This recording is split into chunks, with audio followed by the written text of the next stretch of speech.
Welcome. So I know that there are two sessions with the word bridging in the front title that messed me up a few times, so I'm hoping everybody is in the right session. Bridging high-value Earth system data with real-world needs. So we're going to talk about community engagement today. My name is Kristen Robb. I'm a senior research scientist from the Global Resilience Institute at Northeastern University, and I'm joined by my co-presenters today. If you wouldn't mind, I guess, jumping up to introduce yourselves really quick or grabbing a mic. Sorry. Here, yeah, just jump up here. Hi, my name is Irene Garus-Najad. I'm a research scientist at Quasi, a nonprofit organization that does water research science and education. My name is Tony Castronova. I'm the lead of research at Quasi as well. Excellent. So you're going to hear from me first, and then we'll kick it over to them second. So for a little bit of an overview, we're going to start off with who's in the room, just honestly to see how we can maybe tailor this a little bit to fit you guys' needs. Then we're going to go over the basics of community engagement. And it's just really to make sure that we're all coming to this conversation from the right point. Then we're going to jump into an activity, which is just a scenario to kind of help work through some of the concepts we're going to talk about. Then we're going to jump into an example of a community engagement project that Tony and Irene and I all work on in the earth sciences. Then I'm going to introduce what I'm kind of call a community engagement framework, which is a pilot framework about how I think it might be helpful for you to think through how you might do community engagement in your own work. And then the final activity is really we're going to set you loose and hopefully try this out for the first time. But what we hope you get out of this session is an understanding of how community engagement, social science, and earth science information can all enhance one another and your own work. And I'm going to caveat this by saying too that I don't think the intent of this session is to leave you all with perfect answers of a perfect map forward, but hopefully this is more of an inspiration to try out some new things and maybe work in a slightly different area than you may have done in the past. So our opening activity, if you all wouldn't mind taking out your phones and joining our Slido online.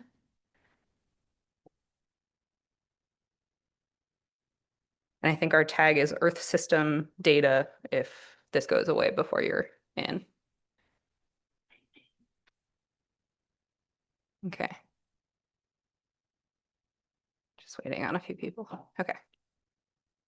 So our first question, where did you travel from to be here? Or if you're online, where are you joining us from today?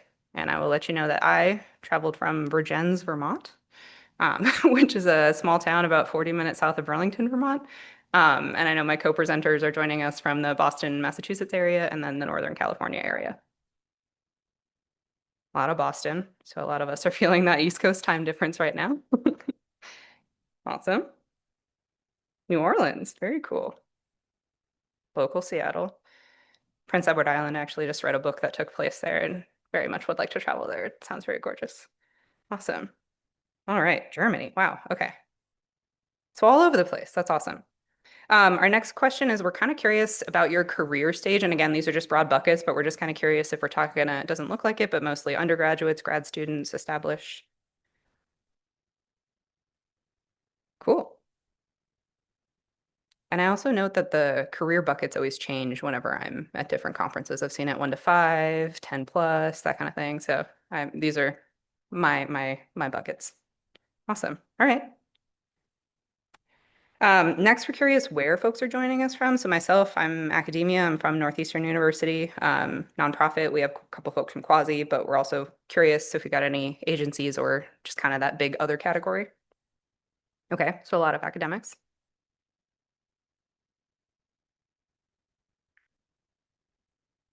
Happy we got a couple of feds with us. All right. Guess I got a lot of other. Yeah, cool. Perfect. And then these are really, really broad buckets, but we're just really curious. Are you more on the earth science, data, technical sciences end of the spectrum, or would you say that you have more experience with social science, community engagement, or kind of in the middle? Okay. Honestly, good. This is how I was hoping this would break down. Cool. Perfect.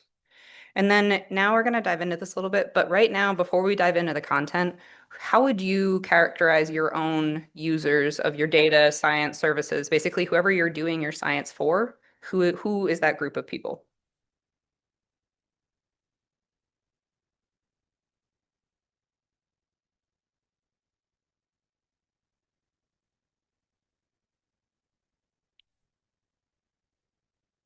Okay.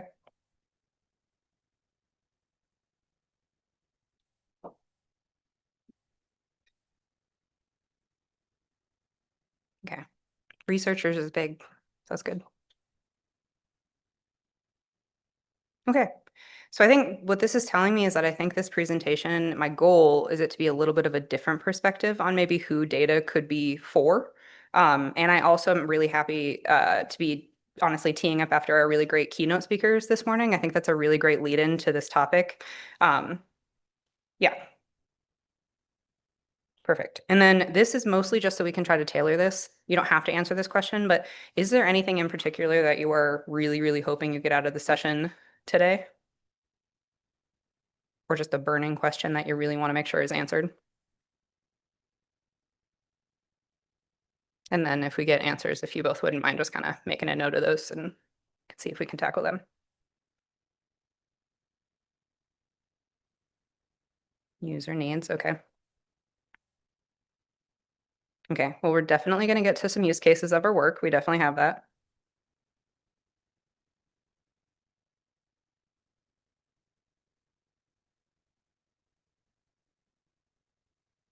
Ooh, okay. Well, I also want to know how to fund and resource community engagement efforts.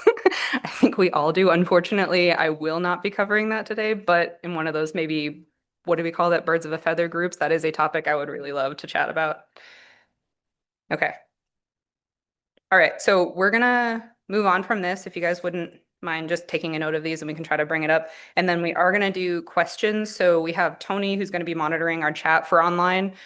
Unless it's a really burning question, we're going to try to save questions for the end of our presentations. So we have our session chunked out into 3 parts. So we're going to start off with, as I mentioned, our basics, kind of our foundational stuff.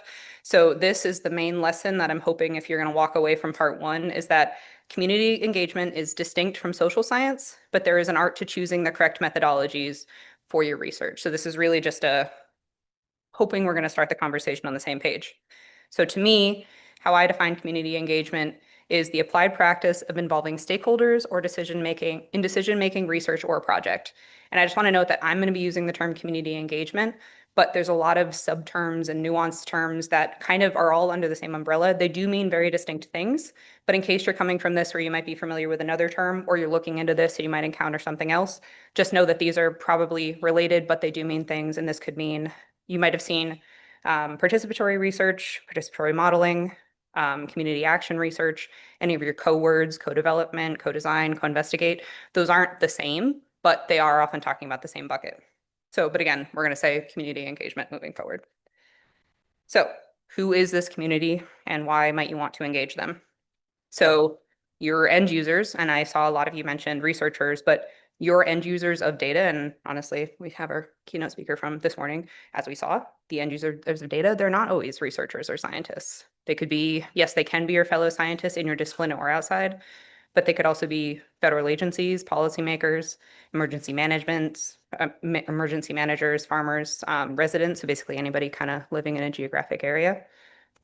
I was able to attend a great summer intensive on community engagement a couple months ago by Dan Dobrnik, and she had a great slide where she broke it down where really you can define community on a lot of different terms. These could be defined by geography, identity, affiliation, profession or practice, circumstance, faith, kin, family. In my work, I'm often defining folks based on some combination of geography, affiliation, or profession or practice, but just to know that community does not mean the same thing to every single research study, and it might mean something very, very different based on whatever you're trying to do outreach for. So what is the value of community engagement?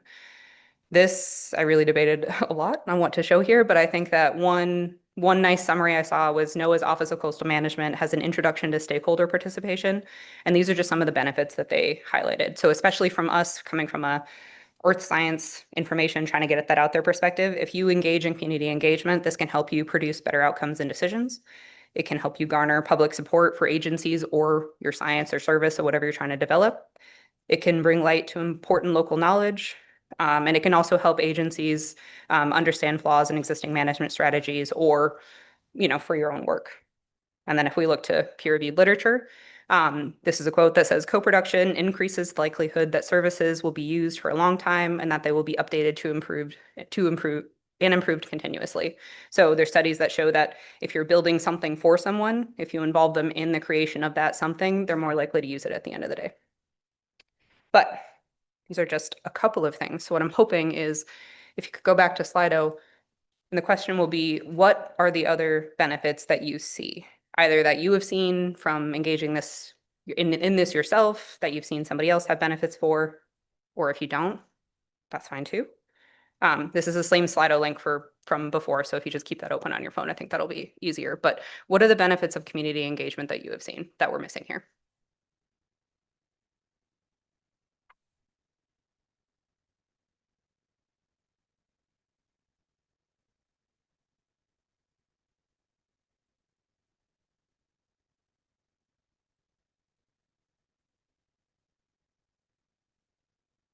Yeah, acceptance for scientific findings. It can bring people into the scientific process and make science more palatable and used. New workflows, yeah, it can really create a lot of efficiencies. So sometimes if you engage people from the beginning, they will help you avoid false starts. Like, hey, we actually want B, not A. And you didn't spend all this time creating A just to then have to pivot to B. Yeah, get to know what is needed. So again, it can really save a lot of time and energy just going to the source and creating exactly what that product is that's needed. Building trust, that's definitely huge. As we see, there's a lot of data science and information out there, and not all the time, but a lot of the time people don't use it because they don't necessarily know if they can trust it. Awesome. Yeah, and products that fit end user workflows. And as we'll get into with our second presentation, access, meaning just because it's up on a website does not always equal use or accessibility of being able to use that data. Okay, awesome. So then, okay, so hopefully now we have a general understanding of, okay, community engagement can be really important. It can help create a lot of efficiencies, but how do you actually do it? And I'm very happy. This is very similar to the slide that was shown earlier, but we have the IAP2 spectrum of public participation. And this is just to show that community engagement is a spectrum. There's not one way to do community engagement, and it will not look the same way in every single project. So I put all this text up here just because the slides are saved. These are the actual definitions, but just for simplicity's sake, you can look at this as on the very, very low effort end, you can have inform, meaning you can go out and you've done a project, you've created something, you just go present it. You just make sure that it's in front of the right people. So that's a very low effort kind of thing. You can consult. You can go out and do a needs assessment via interviews before you get started, just to make sure that you're actually considering the right perspectives and tailoring your right product. You can then involve. This could look like having regular meetings with your stakeholders. So instead of just that one meet or one set of interviews at the beginning, maybe you create a regular point of engagement with them to integrate them in your project. You can then have collaborate, which looks the same possibly, but then also not only are they just kind of being informed, or maybe you're just kind of temperature checking regularly, but now they're also influencing some of the outcomes of your project as well. So you're much more of like a collaborative relationship than just a, hey, tell me what you need relationship. And then on the far end, you can also have empower, which is not only are you regularly engaging and maybe they're influencing the outcomes, but you're actually leaving that decision-making power with your stakeholders. So if you're asking them, do you want A or B? And they say B, that's the answer. You will then pivot and actually go with B. And what I want to note too, so I mentioned that training I had been to, Diane Dobrnik had a line, and I think this is really important here. So on the yes, my left, on the left-hand side, this is really more of like an outreach type of thing. You're not really like asking them to participate in your work. You're just kind of saying, hey, this is what I have, or hey, I need to know this information from you. Community engagement is really more on this far end where you're actually engaging and involving and incorporating them into your study. And the other big thing to note is that when you're going to do community engagement, as you move along the spectrum, the amount of time, trust, and relationships that this is going to take vastly increases. So not only, and really what we want to get out is if you're interested in doing this in your own work, these are not like 1 week endeavors. This is not a, hey, you meet somebody on the street, great, you're engaged. This is a really long, intentional relationship process that you have to be very careful to curate and make sure that you're handling in the right way. So when done well, it's very, very effective, but it's really important to do it well. Okay, cool. So that is a spectrum. Community engagement is a spectrum, but then how do you do it? And the reason I put this up here is because oftentimes what I've seen is social science and community engagement can kind of get I guess, overlapped with one another or kind of used interchangeably, where to me, the way I see it is social science and community engagement, they're related, but they are very distinct things. And I like to look at them as a Venn diagram, with the key difference being that social science is about people. So it's on the topic of people, and community engagement is with people. So you're doing science with them in coordination with them. But where they overlap is in the methods. So oftentimes you are leveraging social science methods in community engagement to do that engagement effectively. But the reason they're not is because you can have a community engagement study that has absolutely no social science in it whatsoever. And you can have a social science study that has absolutely no community engagement. So just to put a point out there, and that's why we were going to talk briefly about social science. So if you are going to do community engagement, some of the basic ways that you could try to think about doing this are through social science methods. And this is a very short list. There's a bajillion outside of this, but you can have surveys, interviews, focus groups, secondary data analysis, et cetera. And then it's also important to note that these are the ability to be qualitative, quantitative, or both. And a lot of my messaging is going to be finding the right person, and this is just a sort of a personal thing. But just because somebody says they're a social scientist does not mean they're the right social scientist for you, as is with any field. It's just the number of times that somebody hears I'm a social scientist and then gives me a really off-the-wall question that has nothing to do with what I do. Just to note that finding the right person is a combination of disciplinary expertise and methodological expertise. Like, I'm a qualitative researcher, so I'm not going to go build you big models, just to know. So we're going to have a handout for this, but just roughly, if you're trying to engage with folks, you might want to choose interviews, a survey, focus group to really understand those needs and to kind of help incorporate folks into your study. But how you might choose between those can be a little bit nuanced. So you might choose interviews when you want to gather really in-depth information. So this is typically like a one-on-one conversation, usually about over the course of an hour. So you get really, really in-depth, good information and the ability to kind of correct and amend your questions to make sure you're getting the exact data that you need. And it's really good to understand multiple perspectives because you're talking to individual folks differently.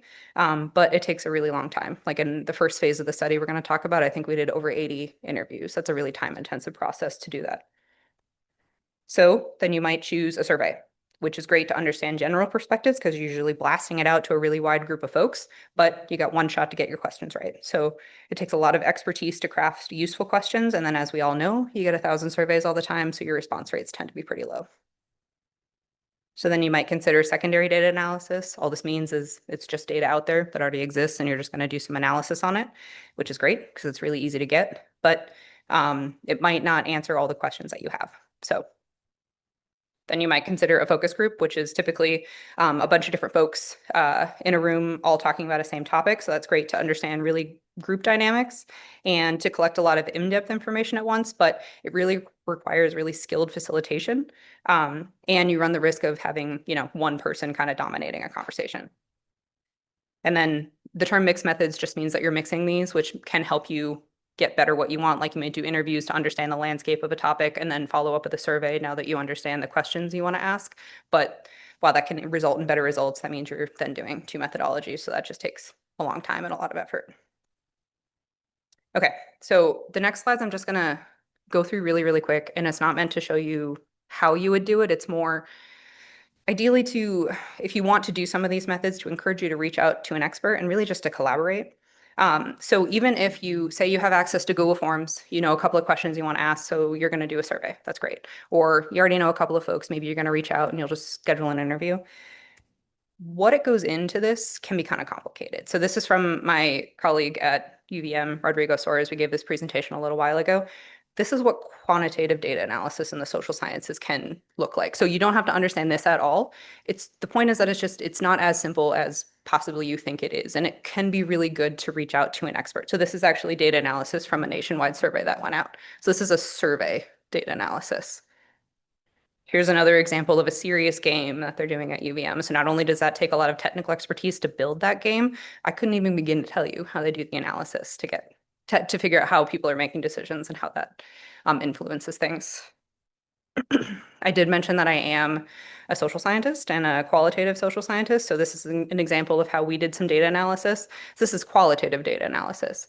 You do interviews. We have 80 different interviews. That means you're dealing with pages and pages and pages of text. That takes a lot of expertise. to analyze. So we do this via a code book. So we develop a code book, which means how do we know different criteria are in that interview, yes or no? We then do some intercoder reliability. And honestly, I would rather teach somebody stats than how to do this effectively. So just to say that even that's kind of complex.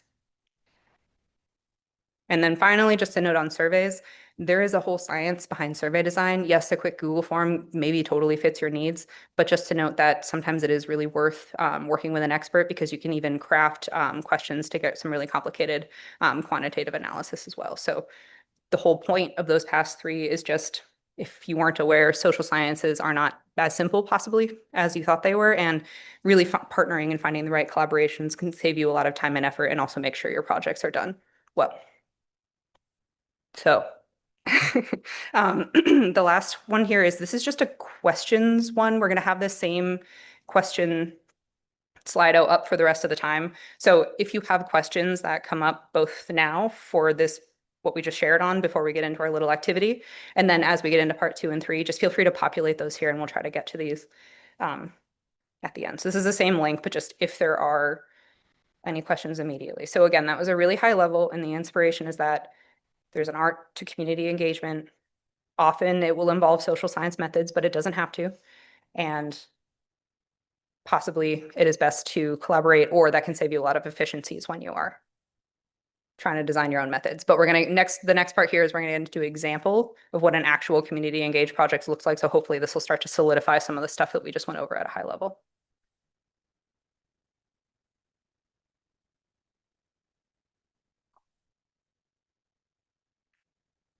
I see participants typing, so we're going to give it a second to see if, okay. Okay, so how do you find the right social scientists to design your survey?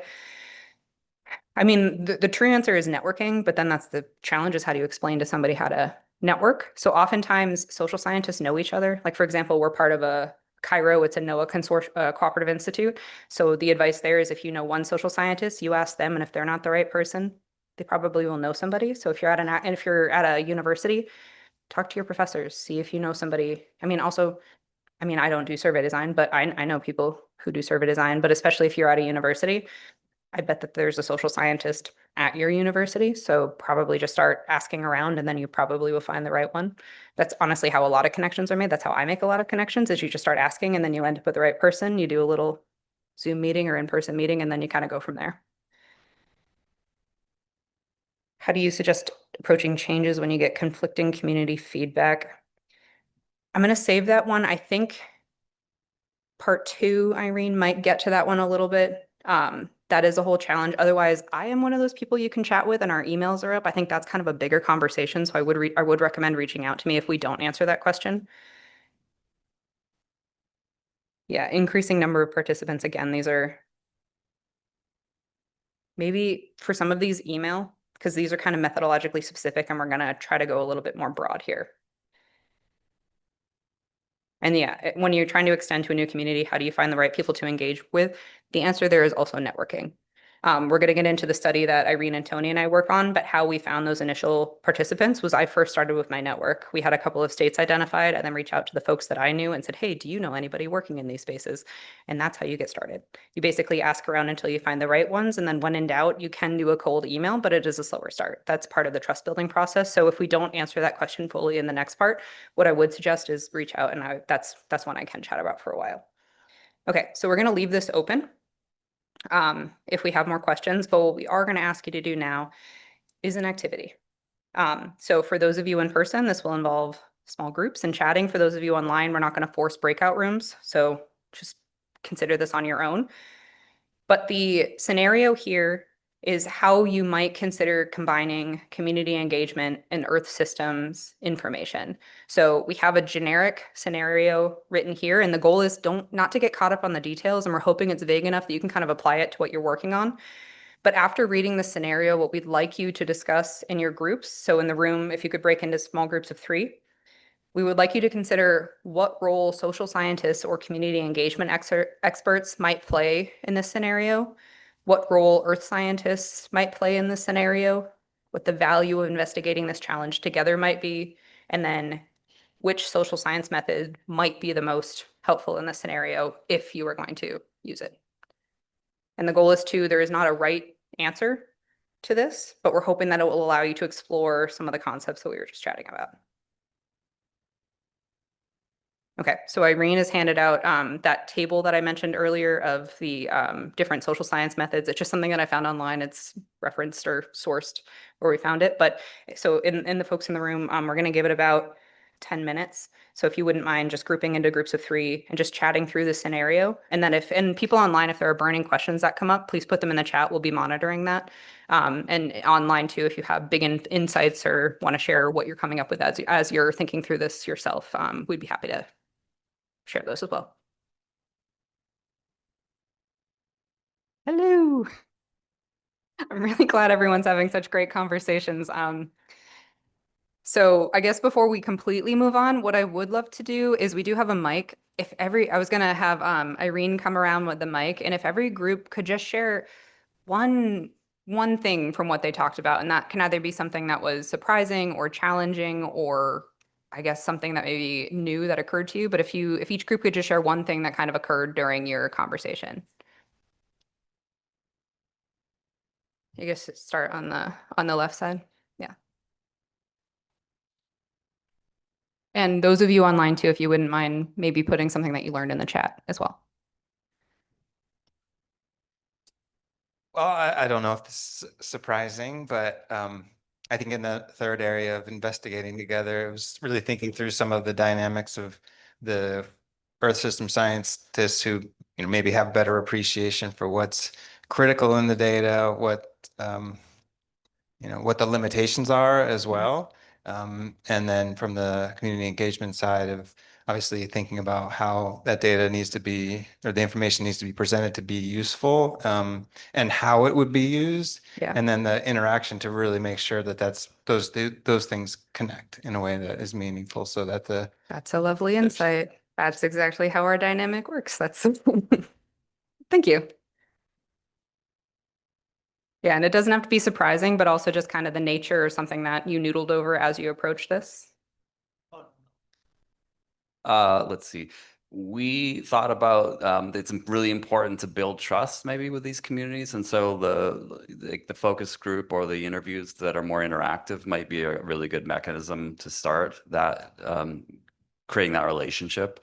And then from there to continue into some of these other methods. But we thought it was really important to have that interplay between the social scientists and the earth scientists, like iteratively going back and forth and continuing to refine the process. It's a really excellent insight. I'm really glad you brought that up. That's actually in the study we're going to share next. That is exactly how we started to build those relationships, in a one-on-one interview is a really great way to start building that relationship and that trust.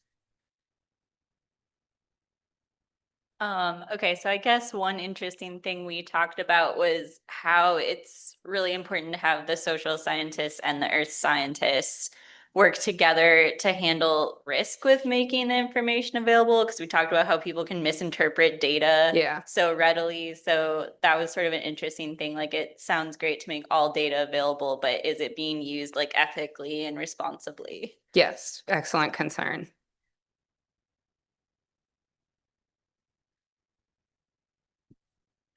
What a great follow-on, because we were talking about similar things in a lot of ways, that the trust building, Mhm. the necessary trust building that needs to happen on both sides. We were talking about how researchers may not have trust in the public with the information that they may be able to provide in some of these scenarios, and the Mhm. public has often valid reasons to mistrust the sharing of data or how that data may be used. Is one of the things that really struck me is like, what risks could Mhm. this be? It's like, I live in New Orleans. Our house insurance is crazy Yep. because of hurricanes, and this could really, something like this could affect my insurance rates pretty dramatically. Yep. And so people may be unwilling to have that good information for decision making. Yep. Because it's going to hit their bottom line. Exactly. So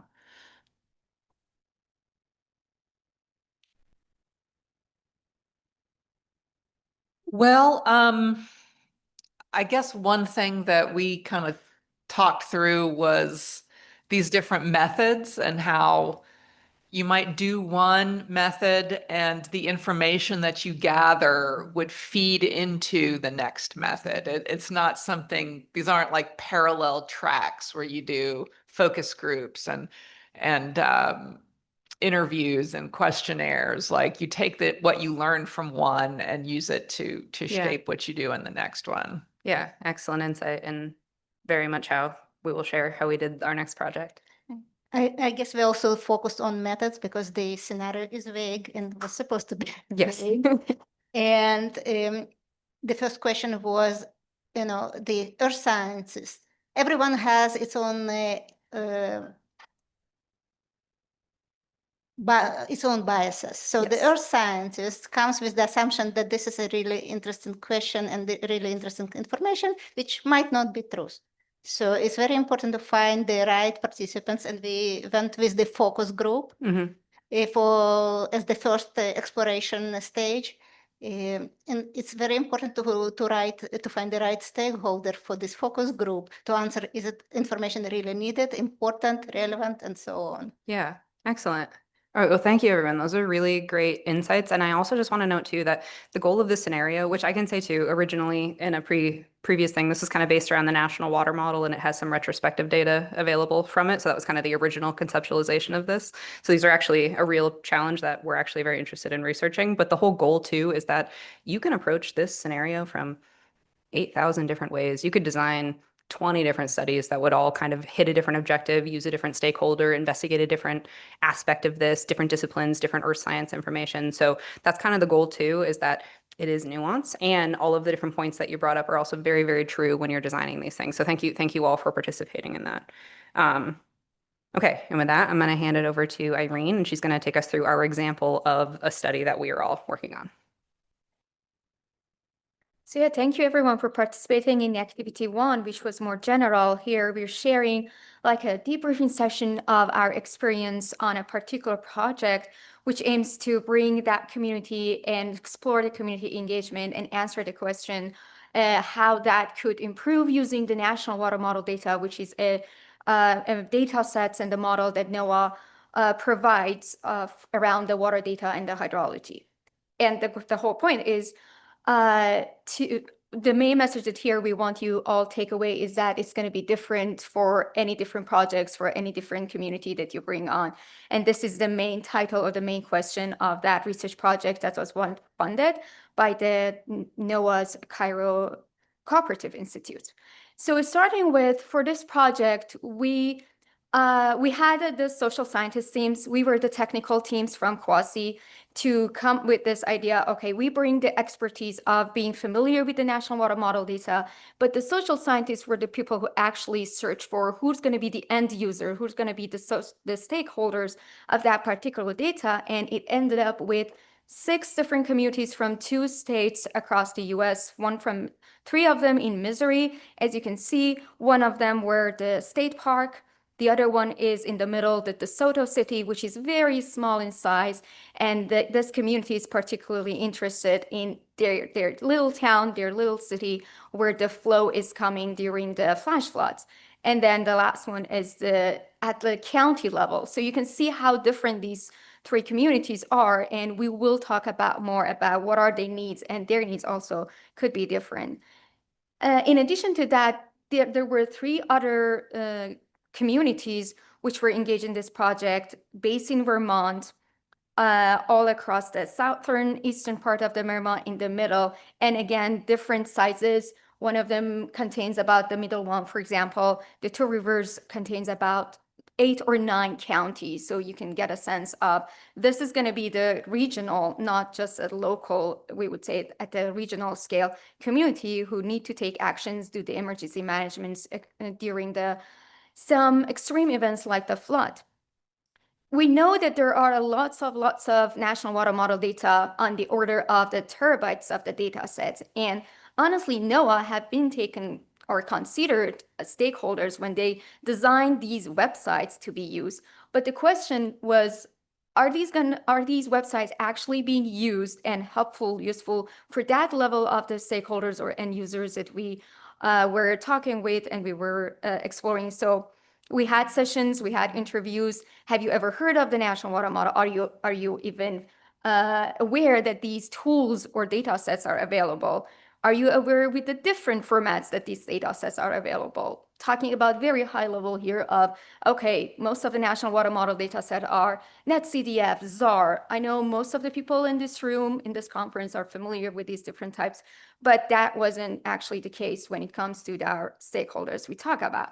So the challenges they mentioned of using that was there was a huge lack of knowledge gap between the people who created the tools or for example, when it comes to NOAA, expecting who's going to be using those websites during the events, whereas we saw the local kind of communities were not even considering those tools.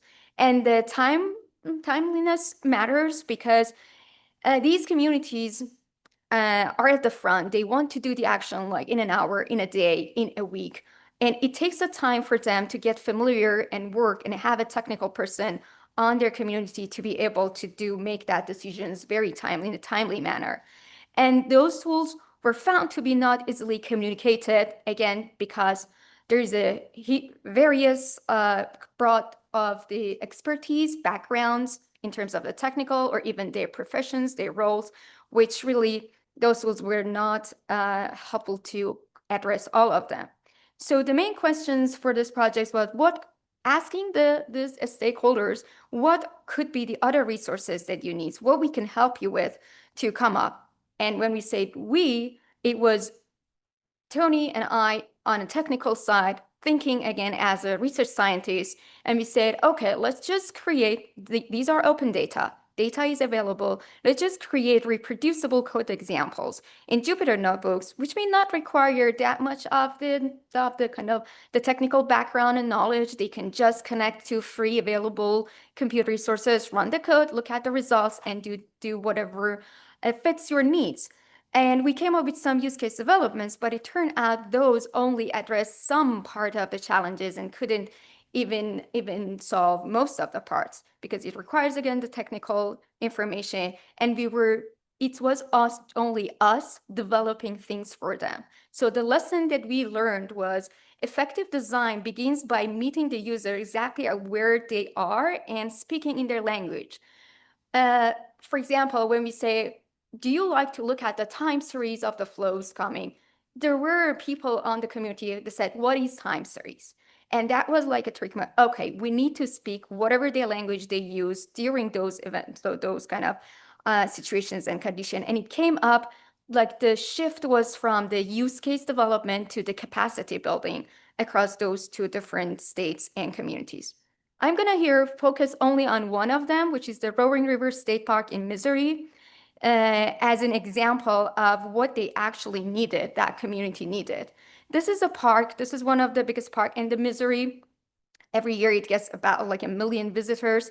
The park is located in a flood-prone area, which really increases the chances of getting the flash floods during the flood seasons. All the campgrounds are located in the floodplain near the river. That's the challenge. There is a limited monitoring capacities.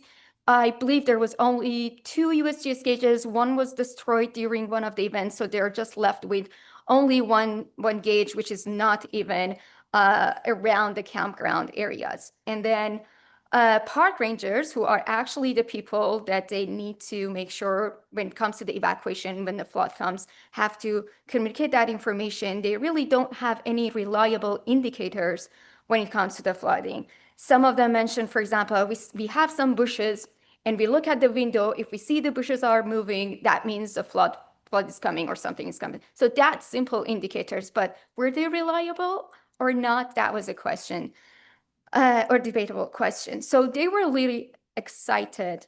Yeah, please go ahead. They come to you and say, we'd like to get this knowledge, or did someone in your group know that they might need this knowledge? So you went to them and said, we can help you. Great question. Yeah, and I'll let Kristen actually cover that. Hello. Okay. So it was a little bit of both. In this case, we call it a boundary organization. It's just an established organization already working established in a community. In Missouri, that was MOHIC, the Missouri Hydrology Information Center. We had been working with them previously, and we found out about them because I saw somebody at a conference. They were a student of somebody else. I met that somebody else. They used to work in Missouri, and then they connected us. So again, it's all networking. When we were working with MOHIC, they said, hey, I'm working with these state parks. I think that they would be a great person to partner with them. Let me go connect you. And then it was a preliminary conversation. We say, hey, this is what we're trying to achieve. This is about the time we're going to be asking of you. Is this something you would be interested in participating in? And then they say yes. Or I mean, in this case, they say yes. They don't always say yes. So that's, in this case, it was a little bit of both. They agreed, but we were connected by somebody who wanted this service in their community.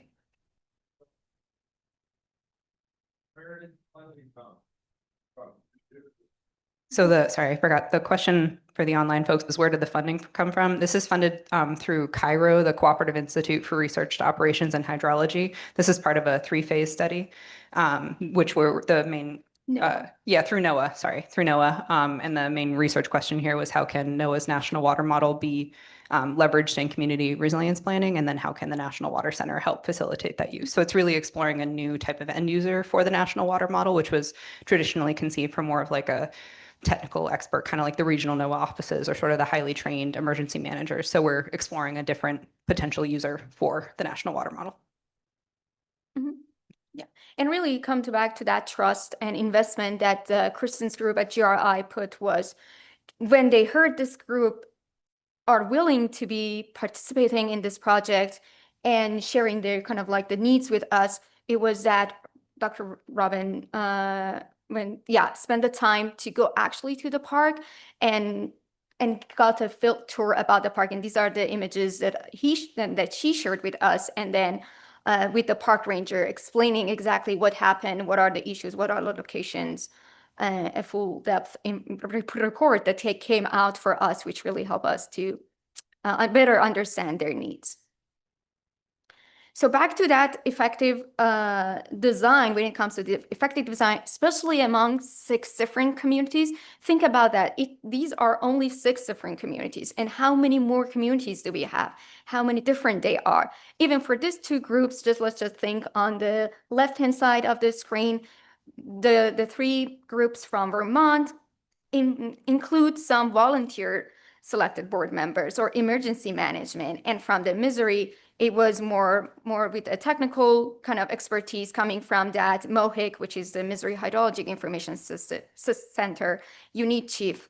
And then there are some regional communities and commission executive directors were involved. And this is actually the detailed roles of the people from those communities who do the work, make the decision during a flood event. There is a retired career librarian involved in that community that is willing to help during those events.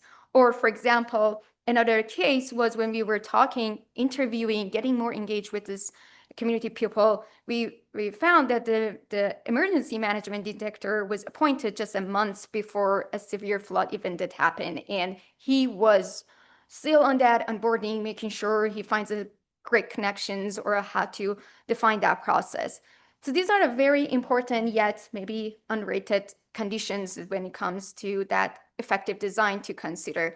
Something that we are creating, does that even make sense for someone with a landscape architecture degree? But they are available. They are people, again, on the front line, and they will do the work when it comes to the matter of taking the actions. What we are seeing here is that for this project, what was the workflow or the process we designed as that community engagement? Again, this is particular to this project. It started with some interviews, as Kristen mentioned. One of the ways it's survey, interview, focus group, but we started with the interviews that our social scientist teams, all of them, set up the meetings and completed these interviews to get more information exactly about the specific needs of each of these people and the communities, and ask about, okay, what are your interests in which part of the National Water Model data? Do you know that the National Water Model data provides this and this and this for you? And now that you know, which part of that could be helpful for you to make your decision making process easier? And then we hold some with collaboration with NOAA and the technical people on NOAA who developed the model, some deep dive training sessions, and invited all of these communities just even if it was the first time for them to hear about the National Water Model, to get a sense how much of the data is available and if some portion of that is actually helpful for them. And after that, we hold some collaborative sessions, and you might ask, what is collaborative sessions here? Because it was not one of the kind of like the 4 pillars that Kristen shared earlier. This is like a derivative from a focus group, but rather than a focus group, mostly we as a technical people try to let the conversation, but we're waiting for the answers and more questions from the people to come up with this idea collectively, including all of those 3 efforts, come up with the resource code development, where we hear what they say, what they need, we prototype, we go back with them, we double check if the prototype makes sense. And if it does, this is kind of like a circle and a loop that we are getting the feedbacks, improve that resource, and come up. The challenge here was to define what is a resource for them. Are you going to looking for codes to yourself? Are you just looking at some images? Do you want an interactive website that you can put on your website? And after a lot of conversation, we came up to define the resource code development for this particular project and group as a web interface, which is very simplified, user-friendly compared to whatever web interfaces that are available out there, which specifically was tailored toward the needs of that communities. So designing the resource with them, not for them. That was the main point of the project here. That helped to connect even these 6 different groups that they never may have heard of each other.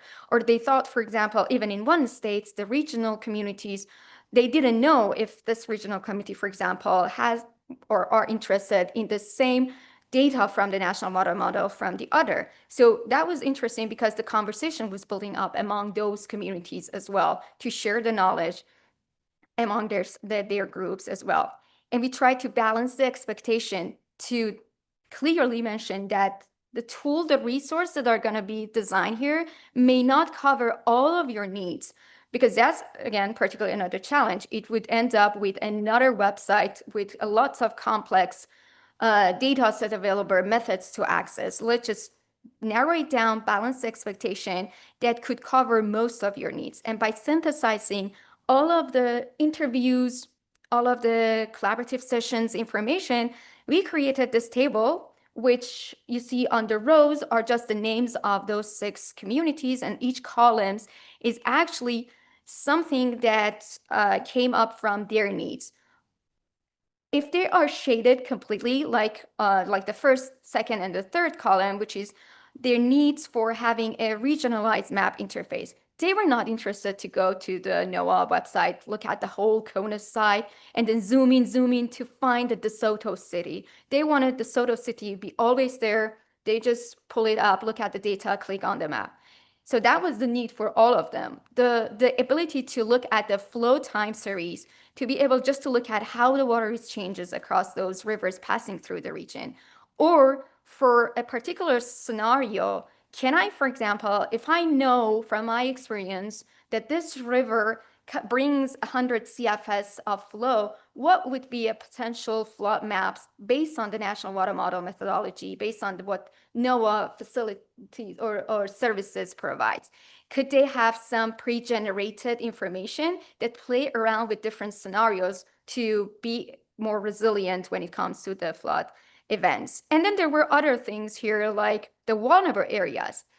Each community may define their own vulnerable areas. It might be just the location of hospitals for them. It might be the campgrounds for the use case of the state park. They wanted to bring have that flexibility to define their own vulnerable area and look at the flood maps exactly at that location, rather than take the data from one system, data from another system, and during the kind of those events to analyze the data. Some other things like being able to compare to observed data, look at other model data, those were requested by one or a couple of the communities, but we didn't prioritize them because again, we wanted to balance the expectation out of the code. So with that here, I'm going to just share some screenshots of the tool, the resource that we are preparing, and that through the co-development sessions. The site-specific map interface, as we said, now it has a limited spatial extent for the users. In this case, the green boundary area, the polygon here, is the boundary of the state parks. But because the state parks is within a watershed, we needed to look at a little bit like buffer it out, but it have the option to zoom in, to click on each of these rivers that are based on the National Water Model, and click on that and take a look at the flows, the time series. And one thing that they ask, and we believe it's really valuable, is to be able to look at both whatever the historical data the National Water Model provided since 2016 for them, as well as the forecasts, which are the values for the future based on the National Water Model that's going to happen in the next 18 hours or 8 days or in a month for them. So being able to look at, okay, what is the forecast in terms of if I want to just compare it with the historical conditions? And what could be some specific, very simple metadata about the river that I'm looking at? These capabilities were designed for them. And for the request that they have to test different flood extent scenario, we tried to clarify that for them, that these are model results, meaning it may not be exactly, there's not that 100% promise here that this is going to happen. This is a model data, but at least if you have the option to, with that slide bar that you can see on the right-hand side of the screenshot, you can test out and see what could potentially be. So be more prepared before an event that happens rather than that. And even though the National Water Model website, the NOAA website, provides the forecast flood extents for, I believe, at least 60% of the country at this moment, and it will be covering the whole 100% by the end of the next year. This capability is not available there for this group of the community, just even to educate themselves around how this data may look like or how it could be helping them. And that's also another screenshot to emphasize this value of bringing your own vulnerable or point of interest. They share these polygons, the black line polygons here with us, which are the boundaries of the campgrounds when it comes to the evacuation for the park during the campgrounds. And interestingly, I was creating this screenshot maybe 2 days ago, and we see the second time series, the lower time series, is the National Water Model forecast for that particular river that is passing through 2 of the campgrounds. And from one of the model results for the forecast predictions is that on July 26th, there's going to be a high flow. We just see that pic over there. Not saying that's going to happen or not. So maybe that's just giving them some preparedness to become prepared and do actions if they require. And that's feasible with just doing some of those sliders to plot these pre-generated flood maps. And the website is not that much, I would say, heavy. It's lightweight because we pre-generated these flood maps based on the National Water Model methodology, and they already exist. It's a matter of just visualization for this group of the people. The last thing that they asked was the capability. I really want to download the results and data in a very simple formats, because we just need to attach a PDF with some of these screenshots and send it over via email or just by telephones. Can for example, can I have a CSV file that I can take a look at the data set myself? And those were something which, again, maybe a research scientist may never think of, because they can access the data anytime that they want. But for this group of people, that would be a good promise for them to make sure they can download it right at the time that they are looking at the data from the website. With that, I'm going to pause here. If there's a question regarding this portion of the presentation and the project. If not, we can, the Slido. Yeah, so we can take either of you, you can raise your hand too. Otherwise, this is the same question Slido from earlier. So if you still have that up, we can take questions from here as well. Yeah, or yeah, if you wouldn't mind.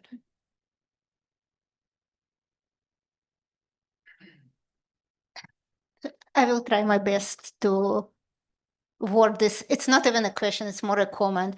Like, well, I see these campgrounds in a dangerous zone.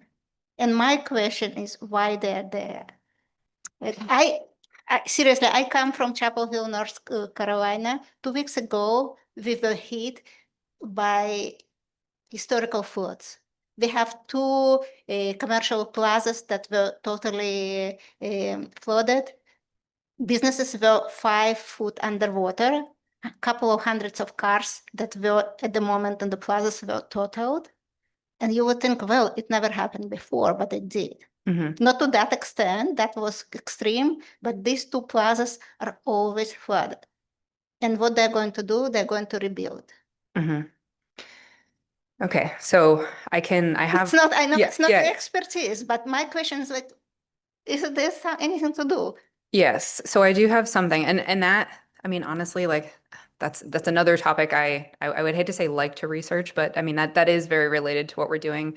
The way that relates to the study that we're talking about now is okay, so this is phase 3, what we're presenting on now. There was a phase 1 and a phase 2.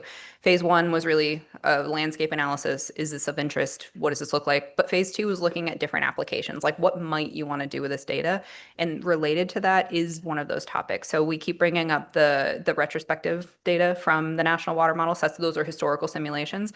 What we were surprised to learn is that a lot of these communities actually really want that data, kind of for that reason, because a lot of the folks in these positions, and I think that's kind of the interesting thing, is these stakeholders are, I keep using the term decision maker, but that's actually something that we're very interested in writing a paper about, because this is not just Joe who lives down the street, and this is not your highly trained emergency manager. These are people that are making decisions about water all the time, but they are not trained hydrologists. Like as Irene brought up, we had a whole discussion about the term time series in a chat, but these are really smart folks and they had a lot of areas of expertise. But what is also important to note is that often in these roles, especially in Vermont, these are overloaded people. These are folks that are doing a lot of jobs. Some of them in volunteer capacity, like we have volunteer emergency management directors and volunteer select board members. So anyway, they're coming from a lot of different spots. They're new to town. They haven't held these jobs for very long. There's a lot of staff turnover, that kind of thing. So just because you know that a parking plaza or a shopping center is flooded all the time, or I know that for the past 3 years in Vermont, we have had flooding on July 10th, like not everybody knows that. So part of what they're interested in is using those retrospective maps to have those conversations. And somebody had brought this up earlier, but part of the interest in the National Water Model is because it's non-regulatory. You put FEMA in front of folks and then you get, oh no, my insurance rates for good reason, but you put NOAA up. That's just information. That doesn't actually have anything to do with anything. And that's what some of the folks, so one of the categories of those use case, which couples with the retrospective data, was they're really interested in having those conversations. Can you get folks talking about exactly that in a way? Can you actually put up these maps in a way that actually shows folks? So that's not really what we focused on and what we were sharing you, but that's some of the things that are coming out and part of why this exploration has been so interesting and where that scenario came from. Putting a couple of things together. But anyway, that's some of the things that for us, this is why the community engagement has been important, and some of the other things that we're investigating. So part of what we're writing this up as is this will be a website, name to be determined right now. But we're also we're writing these up as use cases. So like a written narrative of who these communities are and what they want to use it for. We're going to do a big sharing event at the end. As I mentioned, we did over 80 interviews in the first part where we're looking at 6 different communities. We kind of downscoped to go deep in this third part, but plan is to get that information all out afterwards. And then also NOAA is a big stakeholder. So we've been talking about the community as a stakeholder. We are really balancing perspectives between not only our community, but NOAA. So we're kind of balancing those both, because we've had a lot of times we go to NOAA and we say, hey, the community's had this idea. And they're like, nope, that's a third rail. We cannot go there. So then we have to kind of juggle, how do you actually prioritize meeting community needs, communicating that and everything. So that's part of it too, is hopefully part of this information is going back to NOAA and saying, hey, here's some things you might do. And that's part of what we're actively hoping to continue to investigate as we move forward, is what things can NOAA take on, what things must be done third party kind of thing. So anyway, it's a study I really like to talk about if anybody would like to reach out. Irene?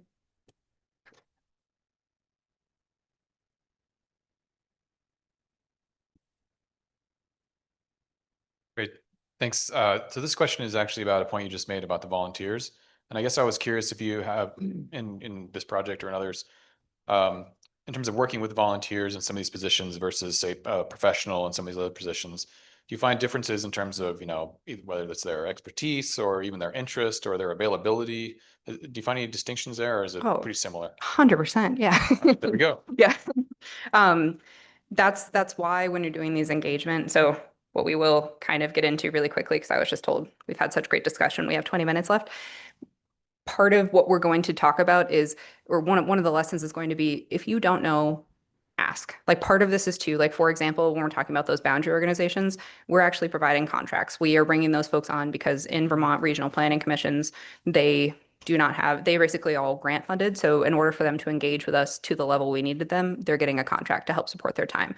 When we're doing interviews on that very first spot, we're offering incentives, meaning, hey, here's $25 gift card if you'll talk to me for an hour kind of thing. And then from there, you can kind of like scope how you're, able to do this. But also what we did have happen too, especially with those volunteers, is they'll engage in an interview. And part of what we ask is, hey, would you like to continue on and engaging?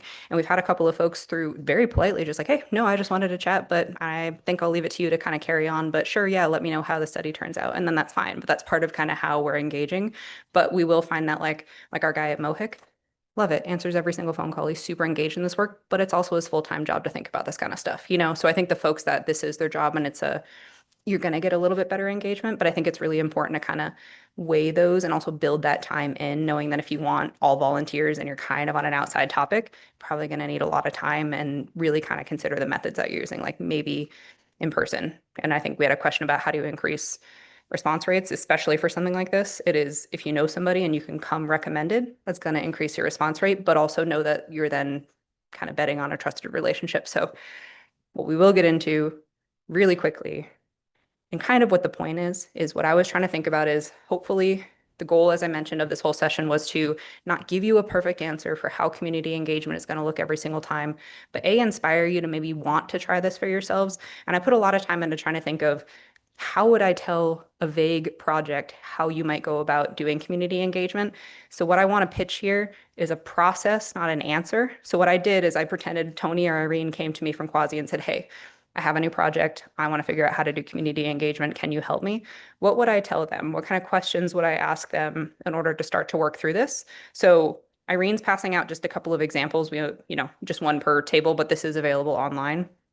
So what I thought to do, or what I would have them do, which I think is true for any study, is what you would do is first start by clearly defining your project's objectives and always keep that in mind when you're designing every single step. Then to get to that objective right now, day one, what are those steps that you would take to get there? What methodologies, what kind of things would you have to do? Start there. And then that's your kind of framework. Then, and I'll go over these questions, then to me, the process part is that when you're sitting alone at your desk later and you're like, oh, right, I went to that presentation last week. I kind of want to do this. How would I start? What are those questions that you can start asking yourself that would help you think through, okay, why would I want to do this and that kind of thing? And then again, it's a starting point. And then really, fourth point is most critical. When in doubt, reach out. So the goal is either maybe you already do this a lot, you're totally comfortable, you got this, that's great. Probably most of you are, this is going to be a starting point, you're still going to get a little bit confused. The goal is try to find somebody and then work it out. But hopefully this process will get you thinking enough to start that conversation. That's the goal. So again, this handout is online and what you will see is on page 1. It's just instructions. That's what I laid out. You're going to have your objective, you're going to write out your methods, and then the bottom table is just the questions that I would ask myself, or if Tony and Irene came to me, what would I ask them? And I've broken that into why, who, what, how, and when. And again, this is not a comprehensive list, but it's supposed to get the brain working is the goal. So why is community engagement important to you? Why would you want to do this in your study? Because also note that community engagement is not always the answer. Not every study needs it. Do I think a lot of studies need it? Yes. But does everybody need it? No. How will the community benefit? You're going to be asking a lot of their time. What do they get out of it? Who do you need to learn from? Who are these stakeholders? What topics do you need? What questions would you have to ask them? What do you need to know from them? What methods, etc. The second example is that study that Irene and Tony shared on. I tried to fill this out for our study. I will caveat and say that we designed community engagement from the beginning. So row 2, that's the methods we used from the beginning, but I tried to write out what would this study look like if you took out community engagement. So that's a hypothetical. So what I want you to note here is that just looking at how a study might change if you don't do community engagement versus you do. And then two, as I mentioned, we were considering two groups of stakeholders. Our primary stakeholders are always our community folks, but NOAA is also a stakeholder. We do have to balance those priorities, and we do have to make sure we're engaging both throughout this process. And then step three is just a blank. So I don't think you actually, I think it's kind of small to actually try to write in your answers here. The goal is, again, this is inspiration, not rigid guidance. This is not the only way you think through this. Knowing everybody, probably this will click for some and probably not for others, but just how might you think through? Use it as a starting point. And then again, when in doubt, find an example. There's a lot of community engagement studies out there. It's really my advice for anything science. If you don't know where to start, find somebody who's done something you like and see what you can learn from that. And then what I did just want to really, really briefly note, because I can't talk about this without highlighting it, just caveats, consider IRB. If you are doing social science methods, you probably have to use IRB. So that's all I'll say. Just Google it or chat with somebody. Really try to make sure your community engagement is not extractive. If you're asking a lot of time and energy and effort from folks, really strongly make sure they're getting something else out of it, or else you're going to burn your trust in relationships. And then they're either not going to want to engage in science again, or they're not going to want to engage with you again. So just, it's really, really important. Don't take community engagement lightly. It is very time-intensive work. It's very, very beneficial. It's really, really great, but please treat it with respect. And then finally, if I didn't say it enough, don't go it alone. If you don't know where to start, reach out and ask somebody. There's a lot of folks that do this and can do it in their sleep. So instead of you having to reinvent the wheel, collaboration works really, really great. We've had a really great experience on our team, and we highly recommend it. So we are literally left with 10 minutes, but our final activity here is really just to let you loose on that framework. And I also want to note, this is a pilot framework. This is the first time I've tried to write this down. So I'm also very interested in feedback on this. This is linked in the Google folder, just called Activity 2. I think there should be an example of this at every table, just one per table. But what we would ask you to do is break into those groups of 3 that you were in earlier. Pick one of your areas of work, or if you have a project or something like that. And if you could just start to think through what this might look like. And then I think we're going to have maybe 7 minutes on this. It's going to be quick, but then we're just going to wrap up quickly at the end. But hopefully this is something that this is a long-lasting kind of thing. I don't think this is, you could even probably do this effectively in 30 minutes, you know what I mean? So anyway, if you wouldn't mind, break into your groups, consider this framework for one of your projects, and then hopefully we'll recap just in the last 5 minutes before we head out. No, I'm really glad we're having such great discussions.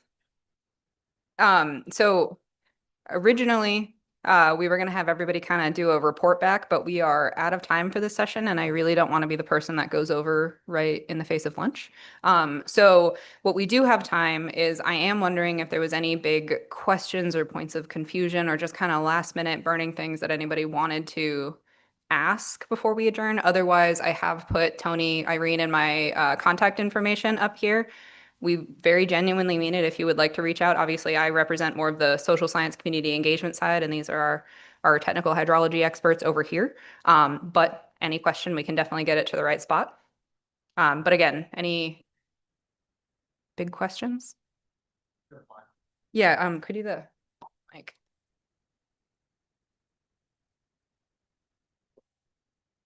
Yeah, I guess I realized partway through, I saw the word design a lot, and overall maybe felt like a lot of the focus was on early stage, like what should we be building for whom and how should it be?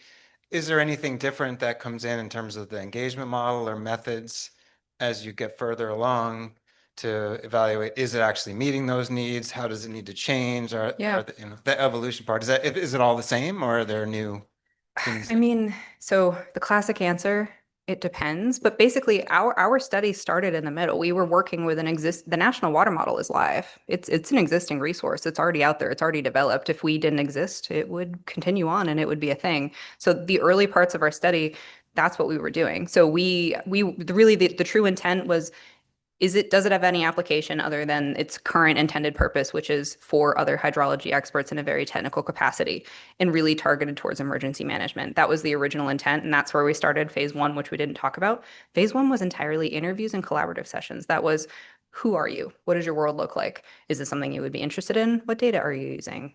What data do you need? Do you know about the national water model? It was very, very basic. And then part 2 was, okay, now you think you might know what you would want to do with this. What happens if we actually try it out? And then part 3, that's how we got to this. Originally, phase 3 in the, Cairo white paper process is interesting, but the original intent of phase 3 is how can the national water model be used to increase capacity for local communities to engage in planning? That is still what we are doing. The original intent was not to build a resource. We identified that need, and now that is something that we are working on, but that is because this, from the beginning, was a community engagement process. So yes, what we were talking about is design because that is where the project started. But even, I think phase 3 started last August, September. When we started last August and September, I didn't know that it was going to be one singular interface that would represent all 6 communities. We didn't know that. That was part of this process that we went along with. Anyway, so it sort of answers it where in this case, it's the same methodology, but it just depends. I think what you can also look at, I've been looking at it recently, the synonymous term would be user testing in that case, or like user design, user experience, that kind of thing. Very similar. We're actually drawing some principles. We're actually just undergoing our own user testing. We're starting internal because my GRI team represents our non-hydrologists. So we're starting with ourselves first. That's what our meeting is about tomorrow. And then later in August, we're going to start our community user testing as well. So anyway, there's a lot of parallels in that process, but it doesn't always have to be from the beginning. Sometimes, again, there's funding constraints. You're dealing with somebody else's data. That's why it's always you have to balance your priorities kind of thing. Sometimes I would love to do something, but I don't have the budget for it, So that's the scoping and that's the needs thing. And that's why if I didn't say the word communication enough, transparency is always key. I would, like, your stakeholders say you would love this. I would love to do that, but very transparently, I don't know the budget. Very transparently, NOAA, that's a big thing we cannot do. And we've done that. Like, honestly, early stages, all the stakeholders want this integrated with FEMA. NOAA is very clear that that is not going to happen. And that's a thing, but we just communicate that, you know what I mean? And you can kind of navigate it that way. So anyway, not sure if that fully answers the question, but okay. Okay. We are now officially over time.